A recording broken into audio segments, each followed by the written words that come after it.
Hello everyone, today I wanted to share my thoughts on Beyonce's Lemonade album with you. If you would like to skip right to my thoughts, I will have a timestamp on the screen right here to where you can skip to. The whole video will be timestamped if you want to skip around. Now let's get into a couple quick disclaimers. Number one, this is just my personal opinion and interpretation of the songs. I'd let it hear yours down below. Just keep it respectful, please. I'm going to be reading on my phone as I always do. Sorry for any background noise or dust particles that may occur throughout this video. Everything I reference to make this video, a mention will be linked down below in the description if you're curious.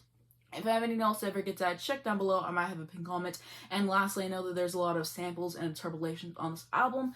And let's get into it. So I have all these songs on this album in tiers. There's no specific order in the tier or at all. I'm just reading them in the order that I wrote them down in. So the first tier that I have is the mid tier. The only song that I have in here is going to be Forward featuring James Blake. I don't care for the song a whole lot. It's okay, but it's not one I find myself running to. I can appreciate it in context of the album. It's a nice little interlude. I think it works fine between Sandcastles and Freedom, and that's my thoughts there. Now to the good tier, the only song that I have written down is going to be Don't Hurt Yourself featuring Jack White. I used to not care for the song too much, but it definitely has grown on me, and I can enjoy it every single time it comes on now.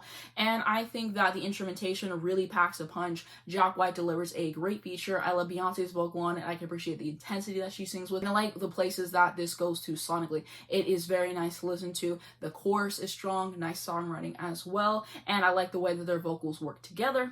And now to the excellent tier. These are songs I love. They just miss being my favorites by a hair. So the first one that I have written down is going to be 6 Inch featuring The Weeknd. I think that this is a pretty cool song. I like the atmosphere that it has. I will say the production is captivating. I love Beyonce's vocal performance on the song. The way that she layers her harmonies and just everything that's going on here vocally is just marvelous to listen to, and I really appreciate all the effort that she put in there. The Weeknd delivers a nice feature. I think that the bridge is well crafted, and I like the lyrics as well. And the way that their voices mesh together is nice to listen to. And the next one that I have written down is Pray You Catch Me. This is a very suspenseful track with scathing lyrics, like whenever she says, "You can taste the dishonesty, it's all over your breath, as you pass it off so cavalier, but even that's a test."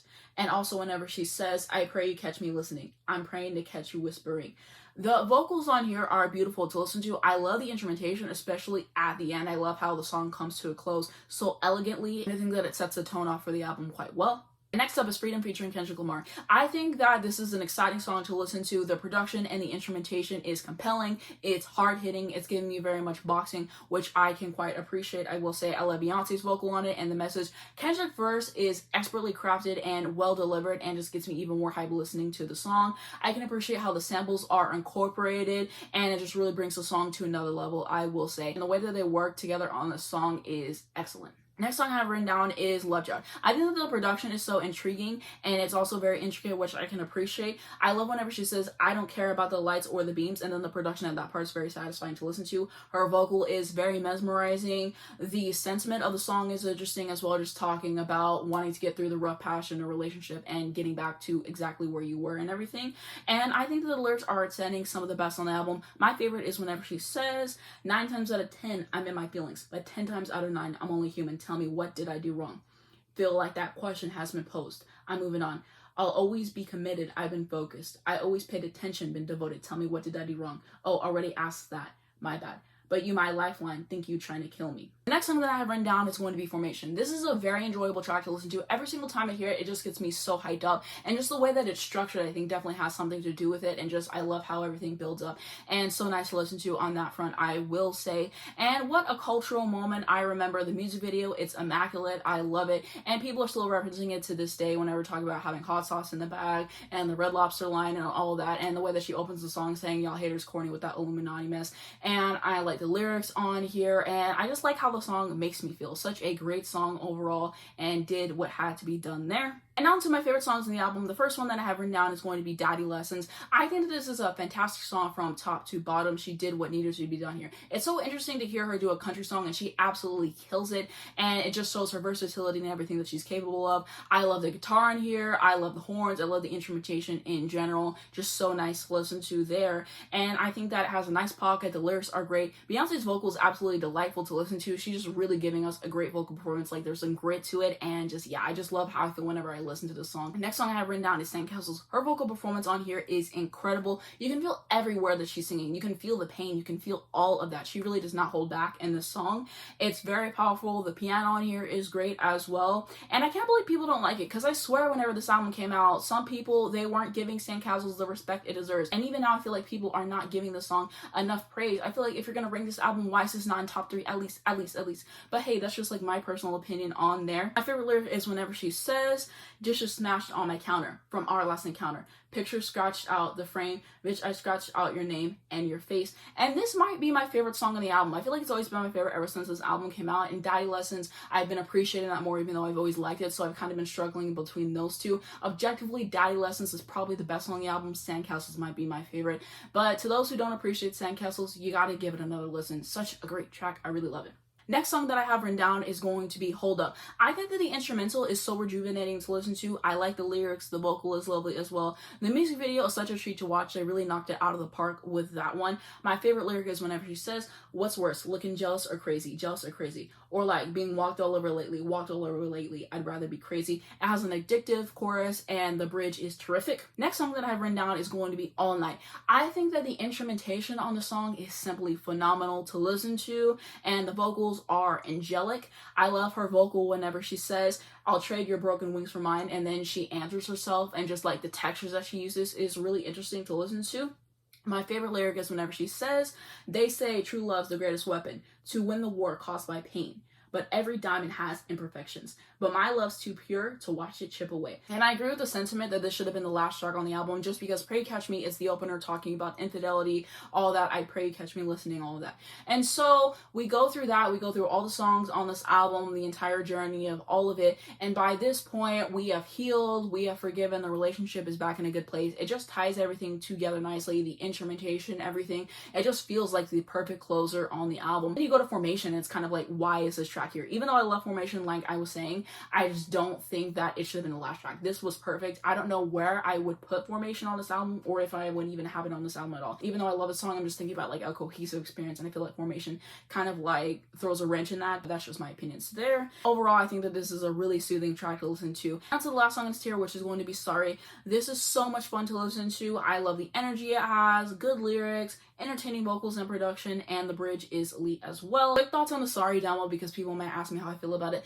I think it's interesting to hear just like how it was switched up in that, and like a different instrumental and like lyrics and whatever, but ultimately I prefer the version that we got on the album. I just think it's better in every single way, and I like how everything fits together a little bit more. And that's like my quick thoughts there. And now to my overall thoughts on this album. I think this is an amazing album. I can appreciate all the different genres on this album. Her vocal performances on this are immaculate to listen to. I can appreciate the main vocal, the harmony, the background vocal. Like I said before, I love whenever artists go into the studio and they do so many vocals, and you can tell that. I love whenever they put in that effort. Beyoncé is one of the best singers of all time, and she proves that once again on this album. They're such a treat to listen to overall. And I think that the production, the songwriting, and the instrumentation here are splendid. Shout out to everyone who worked on this album, did what had to be done. I can appreciate the journey that this album takes you on, talking about the difficulties of infidelity, what that can do to a person, the journey all the way throughout there, getting to the end, healing, forgiving the person, and having the relationship be in a good spot. And it's very fascinating to listen to, and just the way that everything was packaged is brilliant. So shout out to her and everyone else who worked on this album for making it what it is, because like to do something like what she did on this album is no small feat, and I appreciate all the little details that went on for sure. It is very cohesive as well, which I love. I can appreciate how one track leads into another, and this is one of the best albums in her entire discography. A lot of people say that it is her best, and I won't argue with them, because ever since this album has come out, I have always loved it and appreciated it. And as I get older, I just find that there's more layers to peel back, and there's just more to gain from this album, and I love that so much.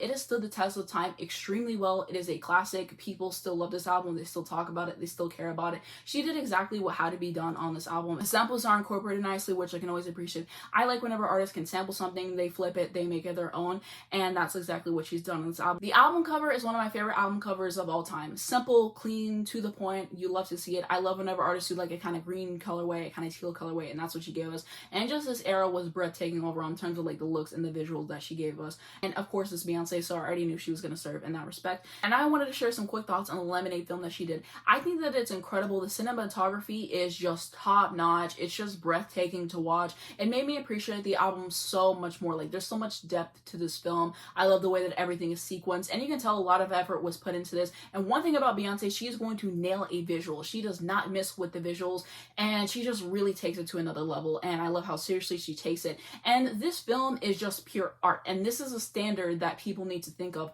whenever they're thinking about short films and stuff like that, because Beyonce does not play. Everything is just so well organized, and I love that whenever watching this film. Some other details that I really appreciate is how she switched with the song, singing some things a cappella, rearranging some things, the spoken word, how she portrays blackness. Just this film is exquisite. Like, you have to watch it. I don't want to spoil any more than I already have, but I think that this is an experience that you need to have on your own. So I will have it linked down below in the description if you haven't already checked it out. It is definitely worth your time. Last thing that I wanted to say is that this was robbed for Album of the Year. It's been said 100 times, but I'm going to say it again. Like I was saying earlier, what she did with this album is no small feat. Again, cultural moment. People still care. People still talk about it. It is stood the test of time extremely well. It's a classic. And so the fact that she was robbed really doesn't sit right with my spirit, because this is one of her best albums. And yeah, she has a lot of Grammys, but she still deserves more for everything that she's done. She's been robbed so many times, because how is she still not won Album of the Year? How is she still not one? Because the Grammys are racist. Because the Grammys are racist. I've said before, and I will say it again. But that's a conversation for another day. But that's definitely something that I wanted to state. Just a well-executed era. I mean, she surprise released the album, and just what a force, because not everyone can surprise release the album, and this is her second time surprise releasing. And that's how you know that you are the moment. When you can surprise release, people drop everything that they're doing. They go to listen to it. They go to engage with it. And that's definitely something I wanted to note as well, because like, she's really the one who changed the game by surprise releasing, and she moved the format to where albums would be released on Fridays. And just what a legend, what a cultural moment. If you want to see more content on Beyonce, I have done videos on Destiny's Child, her as a solo artist and all that, so they'll be in the cards at the end of this video, linked down below in the description if you're curious. That's it for my thoughts on the album. What do you guys think? What are your favorite songs? What are your memories with the album? Let me know down below. I would love to read them. If you enjoyed this video, please just give it a like. It really helps me out in the YouTube algorithm. I very much appreciate it. You can subscribe for more videos like this. You hit the bell, you get a notification to your phone every single time I post, so you do not miss whenever any video comes out. I am going to have my second channel be the first link down below in the description. If you want to see more of me, hit me up on there. Also going to have my Twitter, my Instagram, my Spotify if you would like to follow me on there, as well as links to stream this incredible album if you haven't gave it a shot already. And lastly, I'm going to have links to educate you guys on important situations. Thank you so much for watching this video, and I'll see you in my next one.